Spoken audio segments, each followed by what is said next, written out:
long flight to Saudi Arabia. I was so at the airport. Let's go, little cardio and BS. But first, let's watch a little Michael Bisping. Beautiful place. I haven't been out there and experienced too much yet so far, but the people are lovely, very, very. Hold on, let's not forget to set this timer.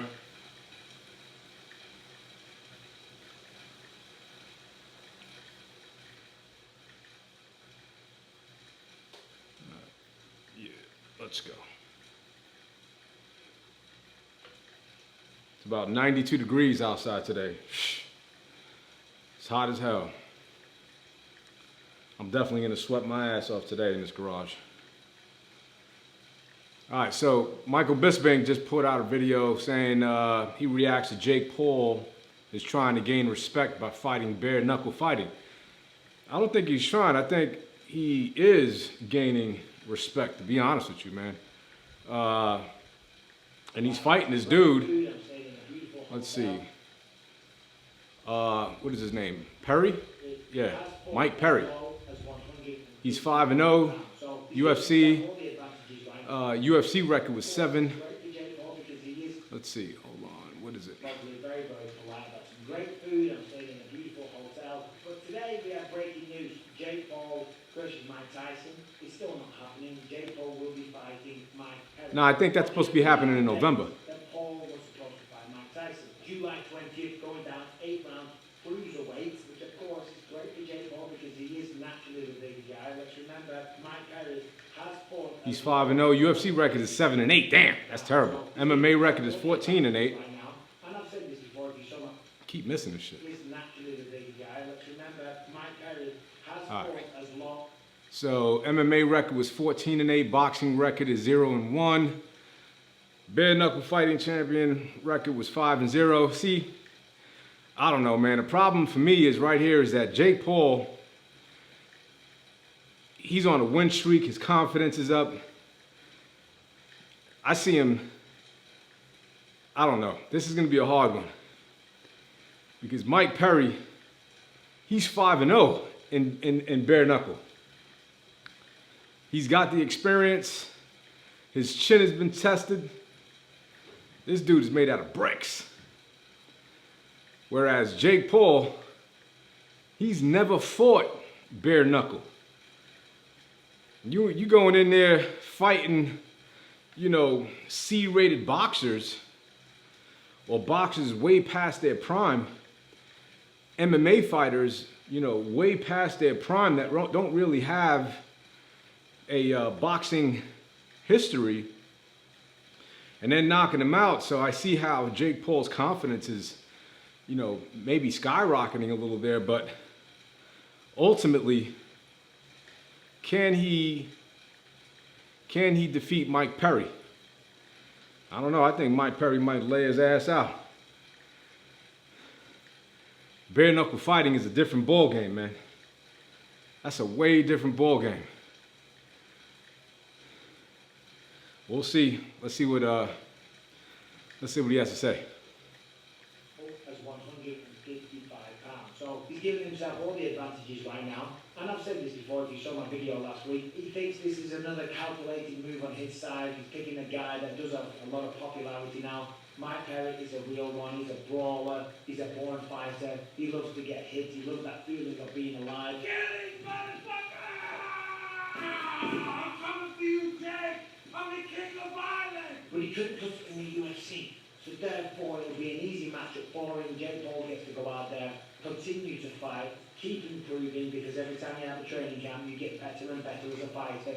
You learn all about preparation, you learn about your own body, what works, what doesn't work, the wake-up process and all the rest of it, and just the hours in the gym. Of course you're going to improve. So he thinks he's going to go out, beat Mike Perry, look like a hero, beat Mike Perry in boxing, which is something that a lot of people haven't been able to do in bare knuckle boxing, and then go on and face Mike Tyson later this year in November. And if you saw my video last week, we don't know if that's going to happen. Listen, the reality is, I think Jake made a mistake. Jake Paul's made a massive mistake. This is another miscalculation. I don't think it's an easy fight for either man, though. You've got to give credit to Jake Paul. He's a big lump of a man. He's training hard. He's applying himself. He's making a ton of money. He's got a lot of support, and he's obviously got a lot of great deals in place, and he's doing very well. So fair play to him for that.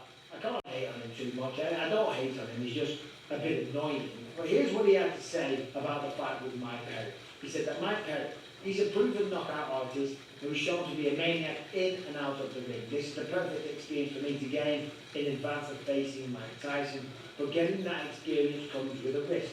Those who know me,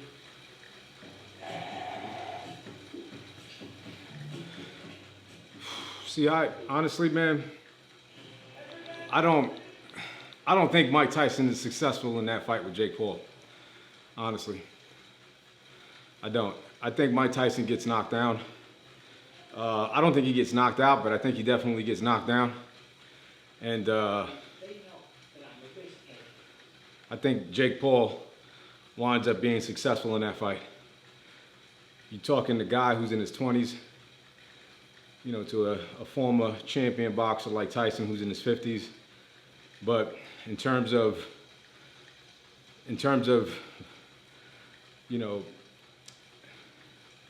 youthfulness, strength, power, speed, you know, less wear and tear, I think Jake Paul pulls it off. And I don't think it's a telling sign for Jake Paul that, you know, that just because he beats Mike Tyson that he can go out there and mess with the best of them. Not at all, because if that was the case, he'd be doing that now. He'd be fighting real dudes now, you know. But yeah, I think Mike Tyson in his head can destroy anybody. I understand that, I get that. But I think we got to be realistic, man. Realistic with our capabilities, especially, you know, after 40, 50 years old, man. Approaching 60? Nah. No way. Even if Jake Paul gets to his, you know, gains weight, but he gains nothing but fat weight, even then, I still think, as long as he's in boxing cardio shape, I still think he pulls off the win. For sure. Let's continue.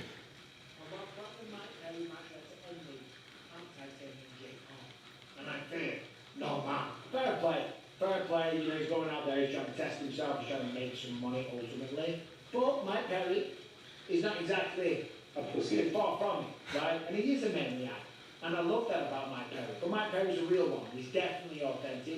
You definitely know where you stand with somebody like Mike Perry, and he's got to come at you. Simple as that. When that fight starts, Mike Perry will go at Jake Paul. We're going to fucking war, bitch! And Jake Paul will probably go ahead.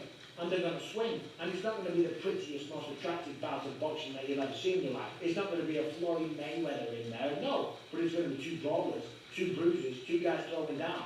And that suits Mike Perry. However, Jake Paul's bigger.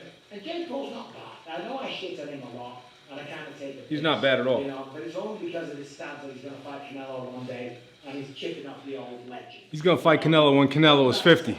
Fair play to him, he's still fighting, he's honing his craft, he's getting better, and he's competing in a sport that he loves, okay? And Mike Perry, you know, whilst I said he's making a huge mistake, you got to give him respect for that. He's going after Mike Perry, yeah, alright, maybe he thinks that it's a tailor-made matchup because he is smaller, because Mike Perry has a name, and because Mike Perry has done big things in bare-knuckle boxing. Bare-knuckle boxing and boxing are very different. They're not the same sport. Yes, it's absolutely a left and a right.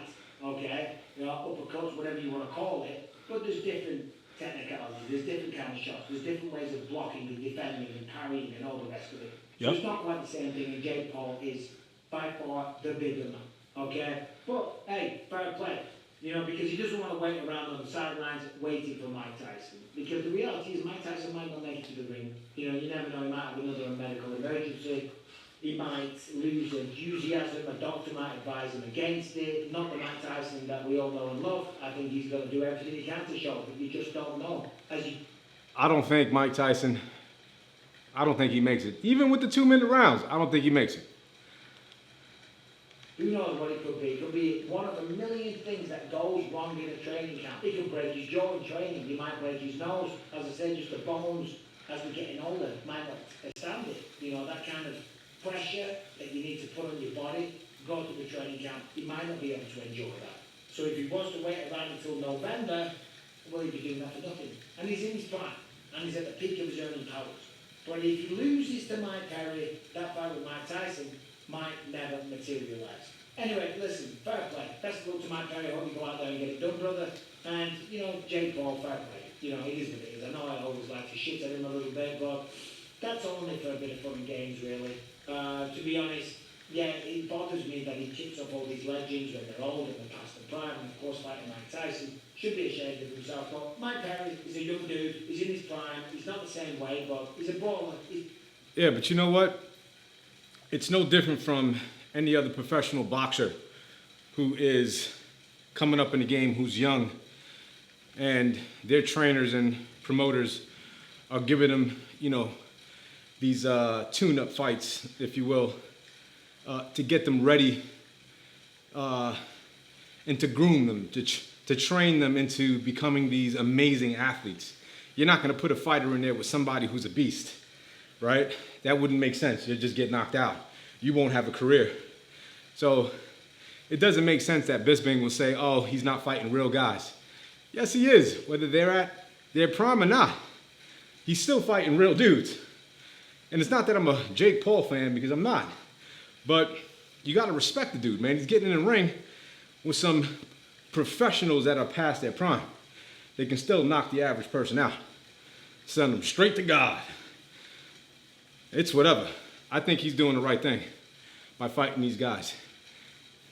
It's better than him fighting bums like some pro fighters have in the beginning of their career than fighting guys that are past their time but still have that boxing IQ. You know what I'm saying? I don't know, agree with me or not. I think it's a good strategy. He's a real fighter, that's for damn sure. So fair play to both men. As I said, I'm currently in the Kingdom of Saudi Arabia. Big fight card this weekend. Robert Whittaker taking on Ikram Aliskerov. Yeah. Robert Whittaker, one of my favourite fighters. I love watching him compete. And just that's going to be a sick fight. Robert Whittaker is a born fight. And Science Sky Cop, your techno. That's going to be a sick fight. But I also think Robert Whittaker loses. Born fighter, he's a natural competitor. He's super skilled. Very, very athletic, and he is a monster. And he's a man on a mission to become the champion of the world again. Taking on Ikram Aliskerov, 15-1, the only loss to Hamzat Chimaev. But don't let that fool you. That doesn't mean that this man isn't a dangerous threat. Right. He might even be a tougher fight for Robert than what Hamzat Chimaev might have been. I understand the tough fight it's going to be. In some ways, it could be harder than Chimaev, but I'm fit, I'm ready, and I'm ready to get this done. Let's remember, Islam Makhachev only lost one fight. And look at him right now. Right. A lot of people have him as the pound-for-pound greatest guy on the planet. Who else is on the card? Of course, it is the return of Sergey Pavlovich. Sergey Pavlovich is probably, well, he's one of the most feared heavyweights that we've ever seen in the UFC. Of course, last time he lost to Tom Aspinall in 69 seconds. But he feels that, you know, he wasn't trained for Tom, he wasn't ready for Tom, he made some mistakes. He's taking on Alexander Volkov, another huge Russian heavyweight. Another striker, another guy with knockout power, a guy that just submitted Taito Abasa, but before he submitted him, you know, he gave him a bit of a hiding on the feet, followed him down to the ground, got him the mount, and worked a whole mixed martial arts game. So Volkov's really good as well. Heart rate is 121. For a couple of years. Level 2, baby. Level 2 cardio. So I'm excited for that. Sweat bricks. Opening up the main card, we have Brazil's Johnny Walker, and he's taking on Volkan Oezdemir. Now, Johnny Walker, he lost to Magomed Ankalaev. He was shot to stardom pretty quickly because of his crazy viral knockout, spinning back fist, flying knees, and all the rest of it. He stepped up in competition, he kind of fell short, but he's wild. He's kind of an untamed beast. And since he linked up with John Kavanagh, So here we are, Johnny. Still has his gloves on. Didn't get a chance to get trained. That's wild work. in Ireland, they're trying to tame that beast, they're trying to control it a little bit. So there's a bit more calculation, there's a bit more method to the madness. But you don't want to tame it too much. You still want to be a beast inside the octagon, and Johnny Walker always will be. But Volkan Oezdemir is a tough test for anyone. Volkan Oezdemir fought for the belt against Daniel Cormier, and he's been in there with nothing but the best. Yeah, but he's old, man. Volkan Oezdemir. As I say, he fought Daniel Cormier. He's old. He beat Jimmy Manuwa, Misha Serkinov, or Vincent Kruger when he first signed. Lost to DC, lost to Anthony Smith, lost to Dominic Reyes. Who else has he been in there with? Beat Alexander Brakic, lost to Yuri Prohaska, lost to Magomed Ankalaev, beat Paul Craig, and beat Bogdan Gustov. So no stranger to fighting at the highest level. Top to bottom of great card. Shot a bullet. My brother from another mother in some respects. He's competing against Anthony Tricoli. And Kelvin Gastelum will be fighting Daniel Rodriguez. Quick note on that one. Kelvin Gastelum, the last guy that I fought, on very short notice after I've just been choked out against Boris Champion. I've no business doing that. Little disclaimer, but he got me. He's had a great career. He had that amazing role with Israel Adesanya, almost beat him. But he struggled with the scales on more than one occasion. Was at 170, went back up to 185, now he's back down at 170. Well, now this fight has been forced up to 185 pounds because he couldn't make 170. So they've had to change it. Daniel Rodriguez wanted a catch weight. He couldn't make 180. So he's going to be at 185. So that makes you wonder about Kelvin Gastelum. Is he taking this fight seriously? Has he done the necessary work? Because we know that Daniel Rodriguez has. Because he's 129. Heart rate, level 2. Ready for this because he recognises the winner of Kelvin Gastelum would do big things for his career. All right, what else we got? What else we got?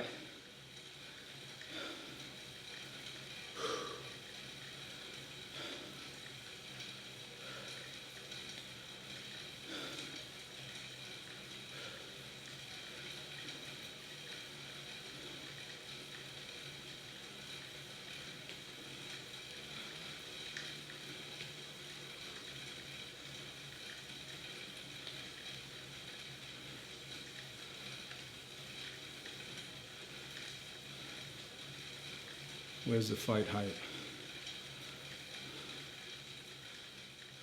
Fight Hype Hub TV. There you go. Fight Hub TV. Let's see. 1 year suspension is nothing. Shakur Stevenson, Ryan Garcia suspension of 1 year. Not fair. I agree. I don't think Ryan Garcia needed to be suspended, man. That's all politics. That's all for the rematch. The rematch will produce even more money because more people would want to see that fight. But I got news for you. If you think Osterine is what did the trick and how he damaged his opponent, I'm gonna tell you right now, Osterine did not do that. That was skill, that was speed and power. That's what that was. So all they're doing is giving Ryan, honestly, a 1 year break. All he's got to do is just stay in shape, keep training, stay in the gym.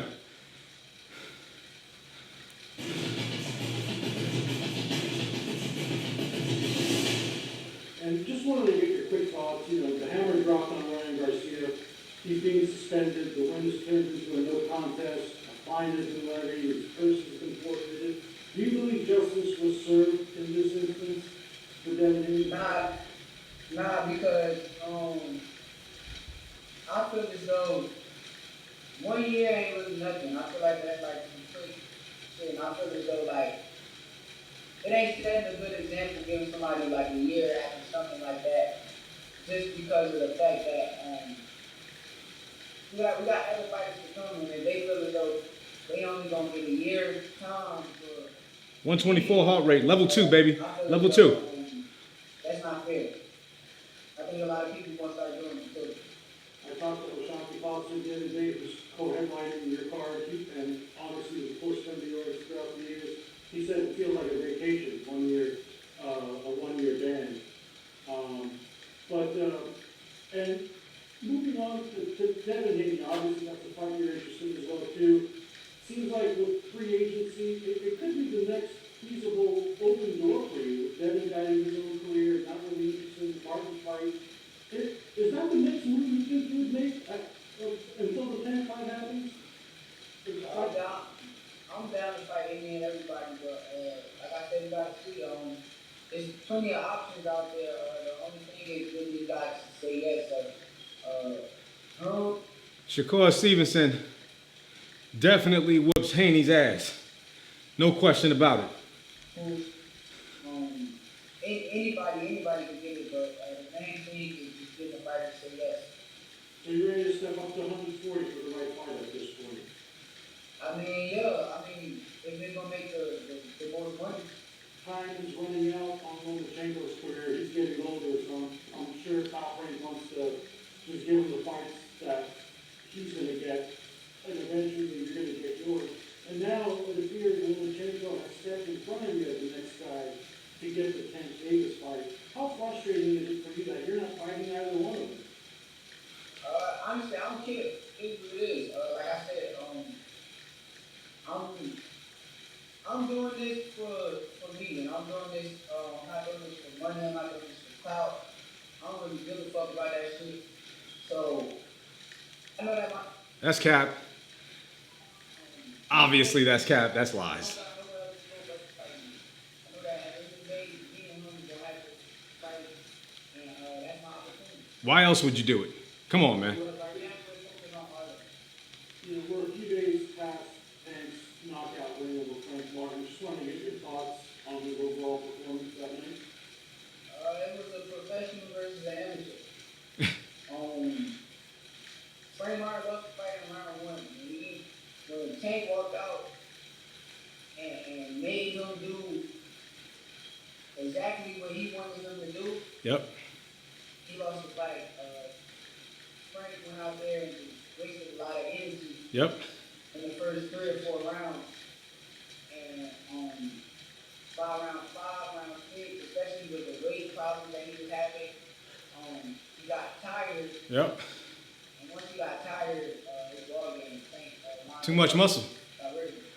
Too much muscle, man. Do you think a Tank Loma fight would play out the same way, or are we talking about a completely different scenario at this point? Muscle requires more oxygen. It depends on which Lomachenko show up. I can't see him just knocking Lomachenko out. I think Lomachenko is defensively sound, tricks, and like the skill level that Lomachenko is on is a lot better than what Frank Martin is. So, no disrespect to Frank Martin, but it's just the experience level that Lomachenko has. So, I don't see that fight looking like that, but I can see Tank got the edge, younger, fresh, and powerful, so he got the edge for sure. But I don't see it being like no white box.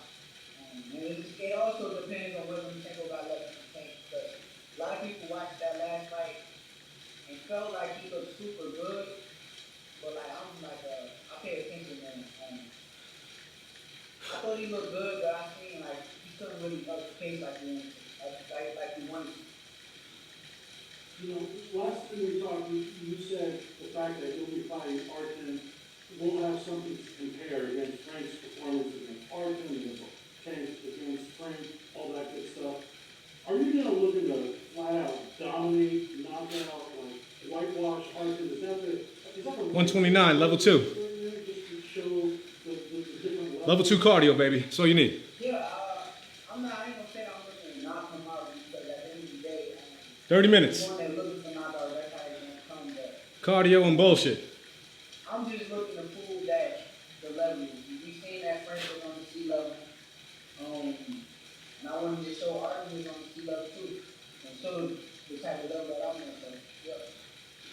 You know, but going back to Tank for a minute, how big do you think that fight will be from a mainstream standpoint?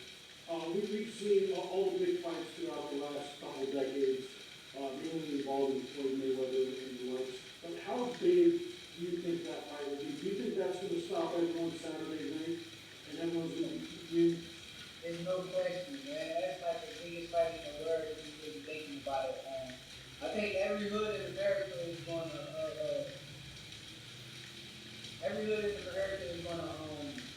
want to watch that fight. I think that it's going to be a tremendous fight. I think that's the biggest and best fight to make in the sport of boxing. If we really thinking about it. Correct. And when you think about that fight, what's going on through your head? How do you envision that fight unfolding? Take things one step at a time, brother. Artin is front of me right now. I can't really tell you how I'm envisioning the tank fight because we're not really there yet. So once we get there, then I can figure out and tell you really, without telling you like my game plan. And with this fight, you know, there's a lot of stuff happening around you, specifically with the free agency. How have you been maintaining focus as well too, with what's ahead? Just don't really think about it. Just know that I got the best in the house. I feel that, like I said, with free agency, we all know that me and Tank is going to be the biggest fight in years to come. You can leave it right here, bro. Thank you. I think that any promoter and anybody who wants to be involved when that happens. So, You got it, man. I just sit back and just chill and really try not to think about it when it happens. You tweeted 125, level 2 cardio. out there with talking the hot shit right now. Let's go. What do you think? But I was saying, basically, what he was saying, he was basically trying to say like, This is boring.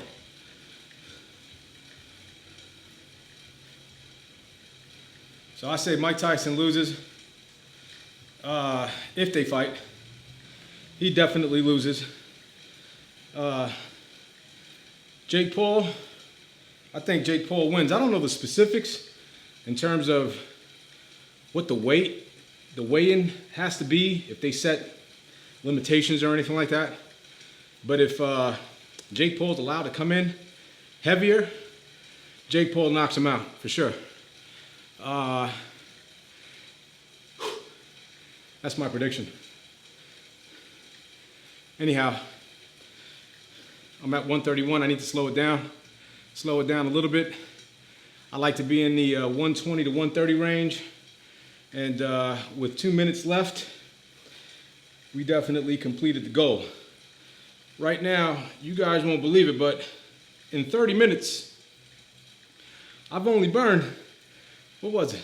My total calories is 147, and my active calories is 115. And that's because I'm light.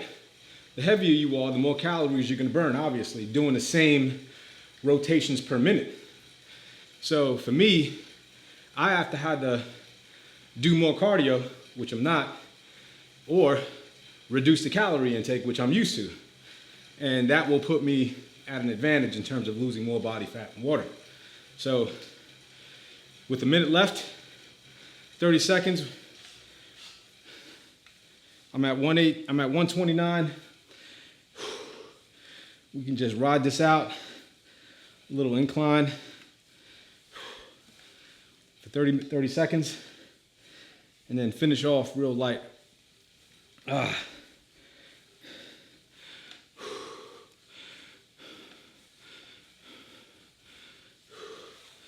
we go. That's good. 155 calories total. I can go ahead and have a regular Coke and put all those calories back into my system. This is why it's important to watch what you eat. You don't want to do all this hard work, right? And then drink a Coke. For what? Defeats the purpose. Appreciate y'all. Don't forget to subscribe. We're only gonna get better. I'll see you on the next one.